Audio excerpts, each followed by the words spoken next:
Hey, black people. Hello. Nerdrotic.com. It took a whole lot of trying just to get up that hill, but here we are. After an entire week, we've reached the finale of Ironheart, which also happens to be the final chapter of Marvel Phase 5. And what a phase it's been. Who could forget the coherent, engaging, thrilling, groundbreaking, and iconic storytelling from Marvel's latest chapter? Hey, black girl magic. No.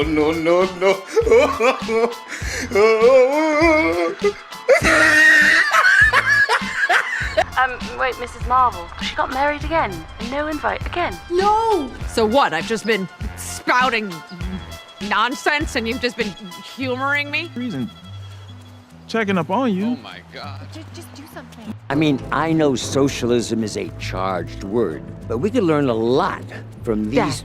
A phase that did admittedly have a couple of hits that were completely engulfed in slop that was race swaps, gender swaps, mantle swaps, employment swaps, story swaps, title swaps, villain swaps, and lots of flops. That's why Ironheart is an appropriate end. To Marvel, you say? Maybe, but I was talking about Phase 5 because unsurprisingly, Ironheart turned out to be just another piece of Disney Marvel content for D+, with a bloated budget featuring a race swap, gender swap, and mantle swapped insufferable and unlikable character, and then they surrounded her with more insufferable and unlikable characters in an incoherent story, where everyone from executive producers to writers to actors to directors were cast based on their identity rather than hired for their ability. We brought in a lot of people who understand the energy and the soul of that city, both in front of and behind the camera. From cast members to directors, writer. Got hair, makeup teams from Chicago. There's sneaker game galore. Black,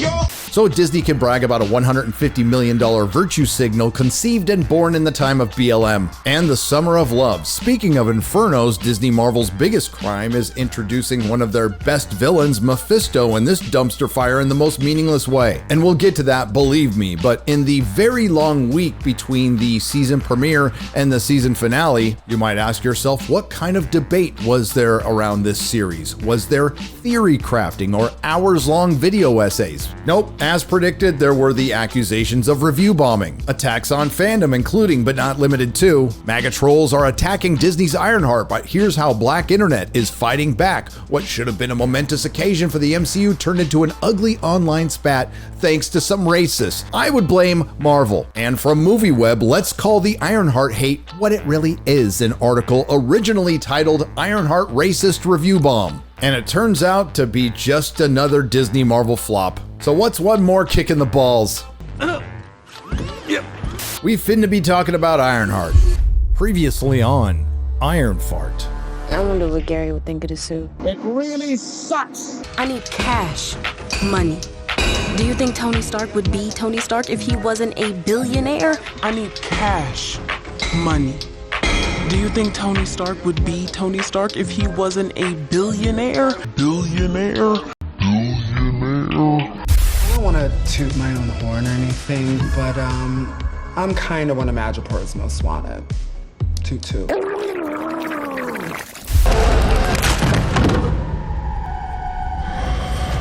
You know nothing about this man, and you don't care because you only seeing money. You're going to get caught.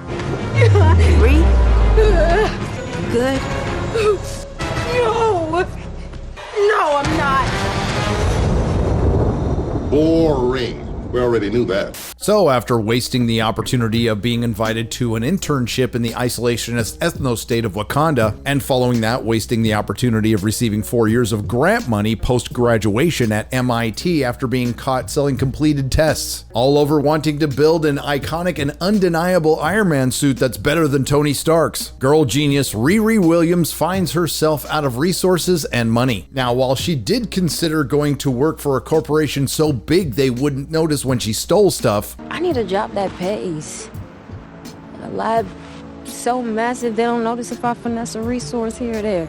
the greatest mind of a generation that's smarter than Hank Pym, Tony Stark, and Reed Richards combined, does not decide to sell the patents for the tech or the tech itself to corporations for potential millions, hundreds of millions, or hell, billions. Riri Williams decides to forge ahead and make thousands by joining a criminal organization. Considering the vast majority of you won't be aware of this because you didn't watch the show, we ended the 3-episode premiere, which happened just a week ago, with Riri Williams being responsible for the death of at least 2 men, and then when she was asked if she was good, she said, no, I'm not. And I would agree, but this is where the media literate crowd from ex-Twitter will chime in and say it's all part of her character arc, which is the transformative journey a character undergoes throughout a story, reflecting their growth, change of perspective, or moral journey. And after watching the final 3 episodes that were, in truth, brutally boring yet filled with copious amounts of cringe, I can definitively say none of that happens. The 3-episode season finale that Marvel couldn't get out fast enough for you to forget picks up on the inaction with another nauseating conversation between Riri and Natalie. Riri still feels really bad for leaving Uncle John behind to die, but Natalie rationalizes it with this. You did what you had to do to survive. John would have done the same.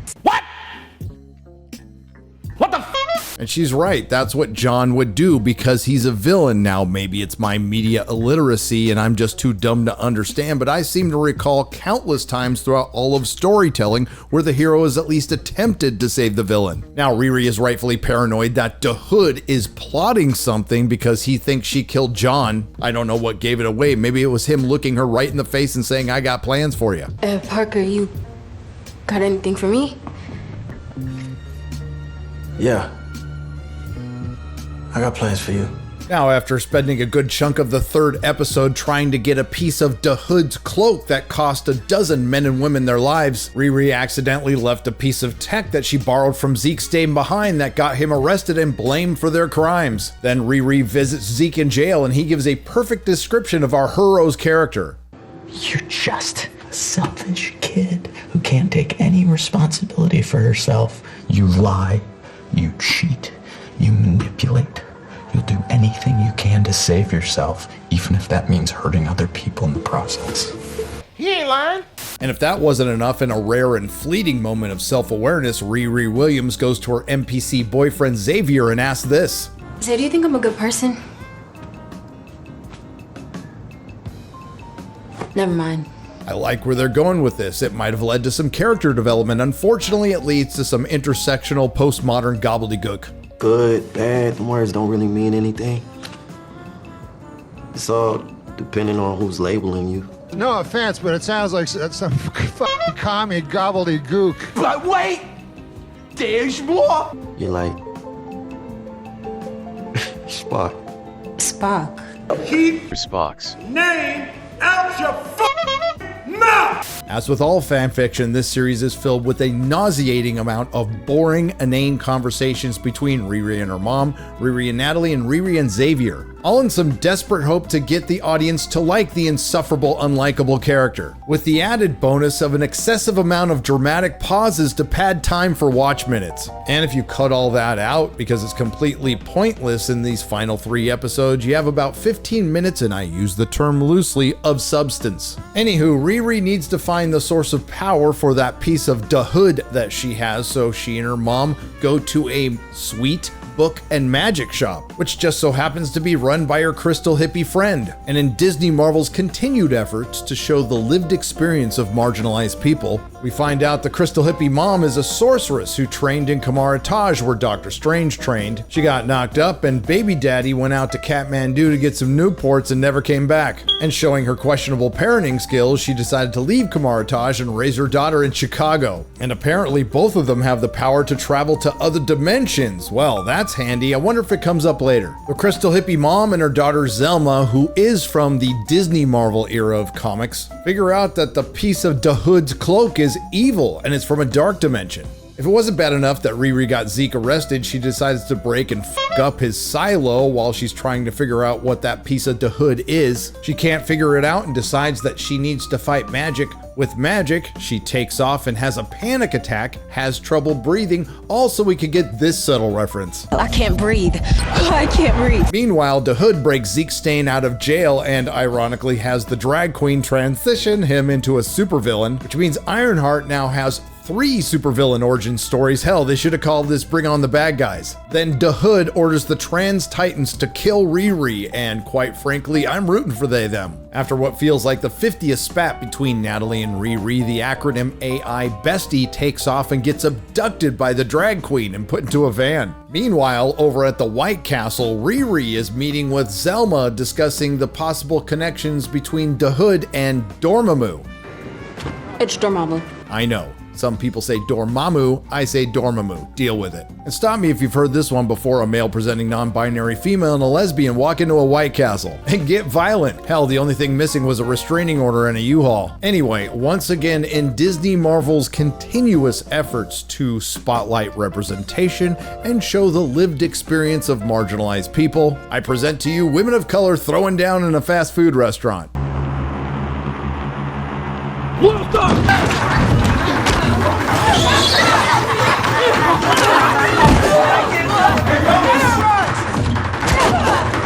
It's here we unfortunately have to stop what is the very entertaining action to point out a couple of things. Yes, the big bad butches overtake the 90-pound soaking wet Riri Williams, and when they let her know she's about to die, Riri says this. That headline tomorrow's gonna be rough.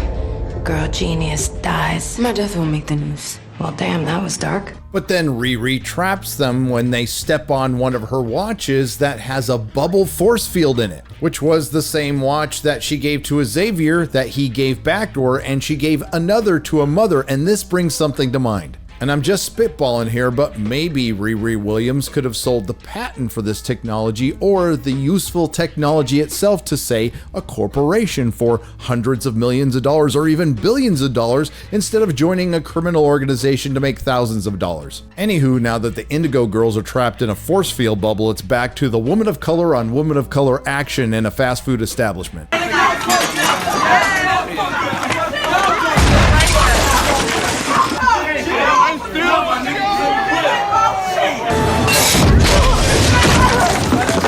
Meanwhile, Natalie and Riri's suit are able to escape the Slug, reconnect with Riri in the most hilarious scene in the series. I got eyes on her.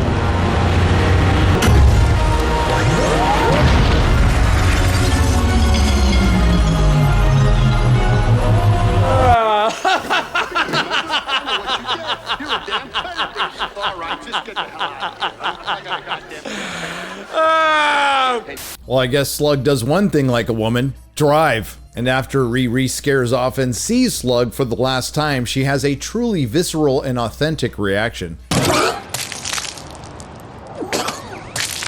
Then Zeke Stain shows up, and I know it's subtle, but through my keen sense of observation, I was able to surmise that this episode is brought to you by White Castle. Outside of the White Castle that serves delicious burgers and fries and assorted beverages, whose mission statement is to create memorable moments every day and feed the souls of craver generations everywhere, a young black woman gets the shit out of her by a white man. Zeke Stain was freed from jail and transitioned into a superhero by Da Hood. In return, he was supposed to kill Riri, but decides not to, and then through a series of events too boring to recount, we end up at Gary's shop, where Riri needs to build another suit and the writers insist on another boring, inane interpersonal drama scene. And we are treated to something reminiscent of the memory store from Doctor Strange Mom, a full holographic memory of Riri's childhood from the AI Natalie. And the only reason I tell you about this, and apologies, I know I'm being a bit of a nitpicker here, wouldn't you say that this technology, which was admittedly stolen from the isolationist ethno-state of Wakanda, be, I don't know, valuable in any way? And maybe you could, again, hear me out,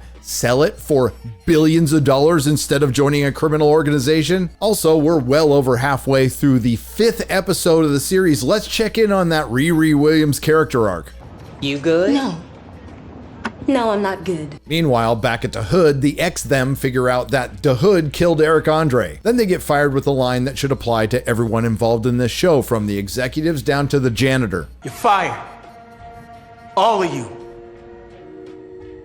Why are you still standing there? And before them leave us, let's take one last look at the Social Justice Society. Books will be written, tales will be told, how the highest grossing cinematic franchise of all time went from this to this. the absolute state of Disney Marvel. Then arguably the most offensive thing happens in this hate crime against imagination when they had the unmitigated gall to utter and invert one of the greatest lines from one of the greatest films of all time. Hey, black people. Reporting for duty, Captain. Of my friend. I can only say this. Of all the souls I've encountered on my travels, hers was the most human. Oh, come on! Shut up. Now that the Hood has gotten rid of the offenders, he has taken control of Zeke Stain and forced his own father to sign one of those contracts that we'll get to. The Hood is the son of a venture capitalist who kicked him out when he was 12, obviously for good reason. And we are told through a series of flashbacks that it was his first attempt to rob his father, where he runs across Mephisto, played by Sacha Baron Cohen, who again just had to pay $75 million to his ex-wife, Isla Fisher. Why does divorce cost so much? Because it's worth every penny. And for some, there's some Marvel role out there that can help cover the costs. Now, Riri Williams, the super genius, has decided the only way to defeat the Hood is to deconstruct her dad's exquisite 1971 Plymouth Hemi Cuda, which are worth a few bucks in this condition, and far be it from me to point out that you could probably sell it instead of joining a criminal organization, but I digress. They managed to make an ugly suit out of a beautiful car, but it's still missing a power source, and instead of displaying Riri Williams' once-in-a-generation intellect, they just fix it with magic. This probably has a lot to do with unintelligent writers being unable to write intelligent people, and never mind the fact that it completely undercuts what there is of Riri Williams' story, but if it gets it over quicker, I'm for it. And it turns out the magic comes at a cost. It wipes out the Natalie AI, and I see this as a win-win. Riri Williams easily defeats Zeke Stain with the on-brand MCU kicking a male character in the balls.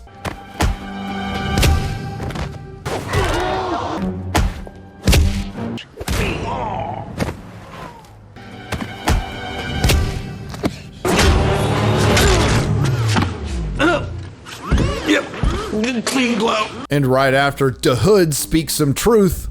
You were so sure that you were one of the good ones. But now look at you. You have your fancy suit, but you're not gonna use it to stop a speeding train or save a city from an asteroid. No, you just want this power for yourself. You're a criminal. Then she easily defeats him in under 5 minutes. Barely an inconvenience. This brings us to Mephisto, or Sacha Baron Cohen in a fake beard sitting at tables. Guilty as charged. Now, he is by far the best thing in the show, but it's still not good. But we do get a peek at the real Mephisto from the comics in a reflection in a spoon. He attempts to manipulate Riri Williams into making a deal with some very familiar words. I help people realize their wildest ambitions. People like you. People like me. Someone who, due to no fault of their own, finds themselves always at the short end of the stick. And that's why I'm here. To help the unseen.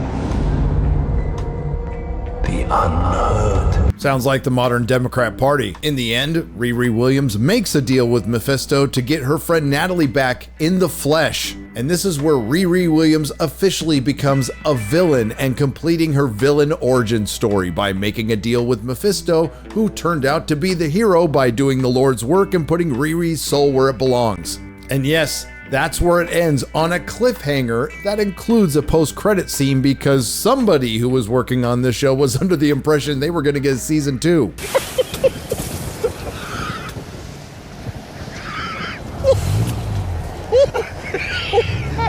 And sure, after watching this, I have a few questions. Now, being the sweet summer child I am, I thought the Hood's contracts he was forcing everybody to sign had something to do with their soul. No, it was just about him getting rich. Were the writers not aware that contracts signed under duress are voidable? Was Disney not aware that the writers for the show's contracts were voidable? Why did Riri Williams, the super genius, have Uber Eats delivered to a secret bunker? Why didn't the magic girl Zelma just teleport the Hood and the Legion of Groom into a hell dimension? On that note, why doesn't the Hood, who can teleport in the comics, at least turn invisible, sneak up on Riri and shoot her in the head with one of his magic bullets? Who in the hell thought it was a good idea to spend $150 million on this thing? Who thought it was a good good idea to release it? How much damage have I done to what's left of my brain after watching it? And there are so many more questions, but in the interest of our collective time and sanity, and because I actually like my editors, we're gonna end it here. Ultimately, the chuds were right again, because Ironheart was the most predictable Disney Marvel disaster since the last Disney Marvel disaster. And you would like to think that it's the MCU in its final form, but the Fantastic Four is right around the corner. And it better do good, or this will be unquestionably Disney Marvel's worst year, and that's saying something. But I do think it's poetic that Ironheart the series ends up just like Ironheart the comic. Canceled. Nerdrotic.com. If you like what you heard, please like, share, and subscribe. If you didn't like what you heard, I thank you for listening this long. I will see you in the next video.